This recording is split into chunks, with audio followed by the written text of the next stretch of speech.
Peter Class, this is a response for millennials in the sports industry.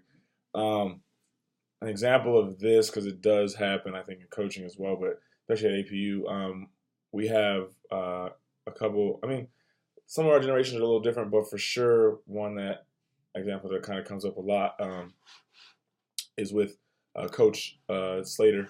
I'm not sure what year he was born, but he's definitely not of the same generation that I am.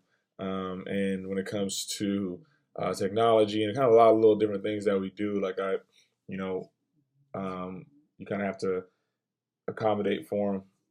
And kind of the way that, I've learned the best way to work with him and accommodate for him being different when it comes to technology because he wasn't, in that era where it's all technology all the time.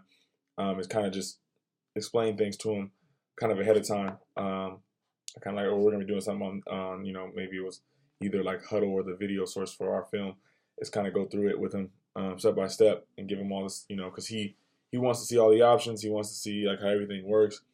If it doesn't make sense to him, he's gonna let you know. So, and have working with him so long, you try to get ahead of that um, and try to get to show him kind of different ways. So it's been interesting, and I think this was really cool to see this because I guess it is something that you kind of see, and it kind of is different because as times went on, you kind of see so a Coach Slater adopting different things that we do, and everybody being from our generation, kind of how we do technology, kind of how we use it for everything.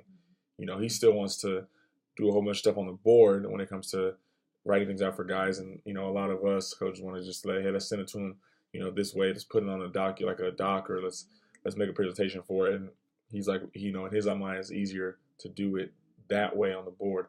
And what actually I've learned something from that, that if I do it like that too, and do it on the board and do those kind of things, there's a lot for me to learn from it because I can see it and it's easier for me to see and explain versus making a whole thing and trying to explain it to them that way. So I've learned a lot of different things and different ways to communicate, even to our guys who are also the same kind of similar generation as me. So um, it's kind of cool how that can go together and kind of how generations can bridge and you can start doing things like that. So I'm looking forward to hearing what you guys have to say about this and kind of how you guys have experienced it in your workplace.